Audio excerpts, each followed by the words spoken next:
I was reading WWE and Dijak has parted ways. Yeah.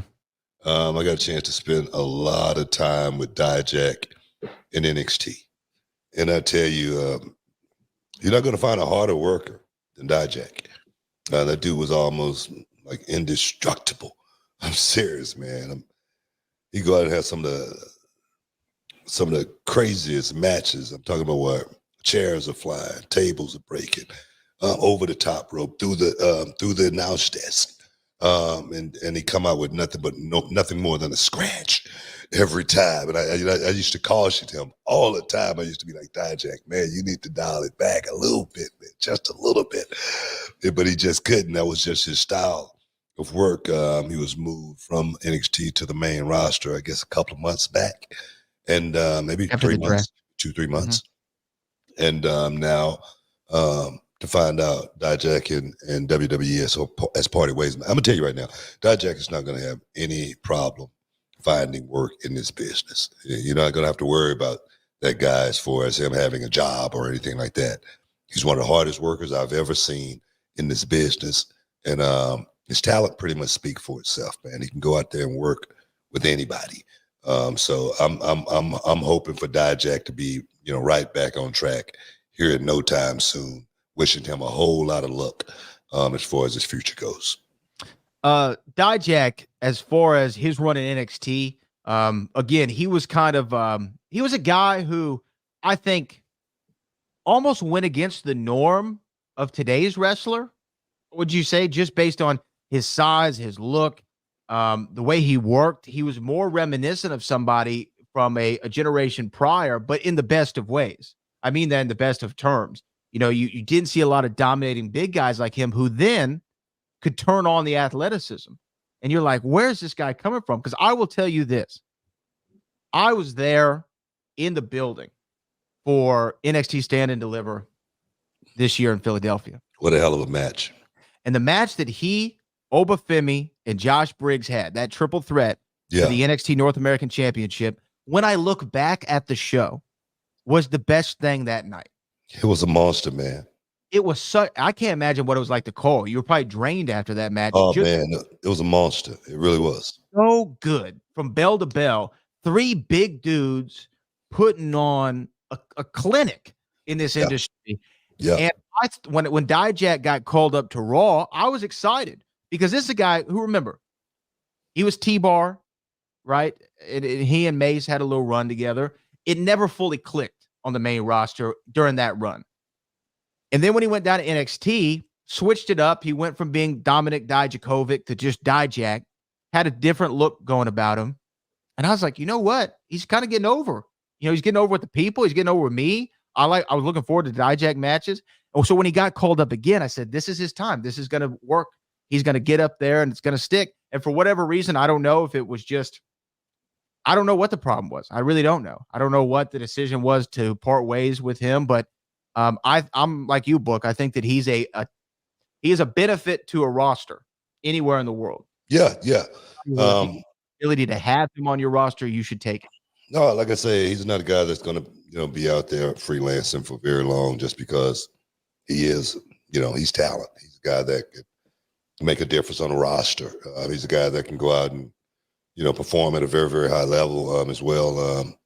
And one thing about Dijak, he's a guy that he's very, very in tune with detail. Just watching him in NXT, how much he really, really put into going out there and making his matches not just look a certain way, but feel a certain way. That's why I say, man, he'd be great in Japan. I'm telling you right now, he'd be so freaking over in Japan, or anywhere else, for that matter. Let me just say that. And I know people out there saying, why won't he say AEW? Damn it, you know what I mean? I don't want to. I'm not gonna say. You know what made me laugh? What? And I'd never look at comments, to be honest with you. I learned a long time ago, don't look at comments. So our news comes out today, and I'm actually scrolling through Twitter. I see a little comment, and then somebody goes, oh, great.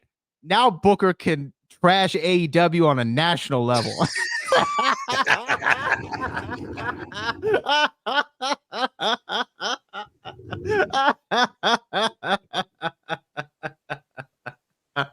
I gotta admit, that was pretty funny. Oh my God. I'm not trashing AEW. Ever. Okay. Damn it. I'm not gonna trash it. I mean, they had a low number last week. Yeah. Did we trash the number here inside the Hall of Fame? Or did No. we We make try to figure out why. Exactly. Did we make recommendation on how that could be rectified? Exactly. That's what we did. I think that's what we did.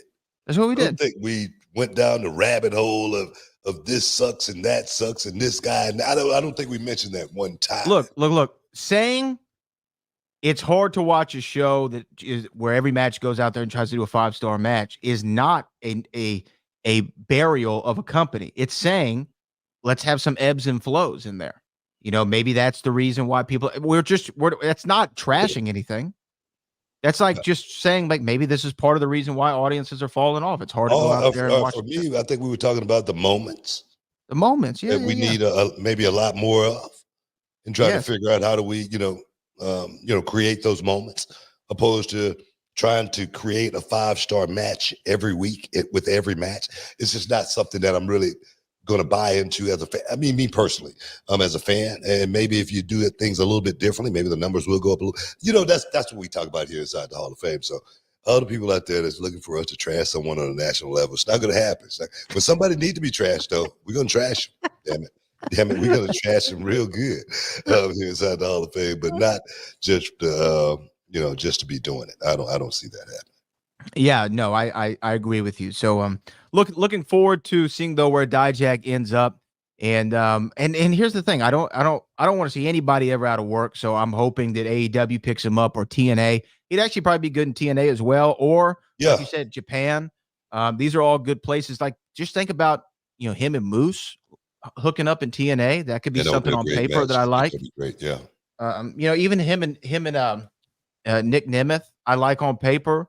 There's a lot of actually cool matchups for him over in TNA when I'm thinking about it. As well as I'm sure he's going to be hopefully looking to make his way back. Sometimes, that's the way it happens. You lose your spot, but you go back out there and you work your ass off and you figure out how to get it back. And I think Dijak definitely has that mentality. I don't know if he's going to, come back or not, or even if he wants to come back, but I know this guy has the work ethic to pretty much do it if he really wanted to.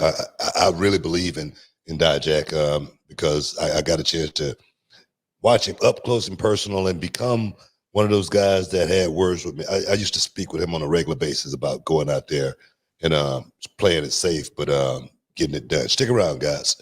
You're in the Hall of Fame, man. We'll be back in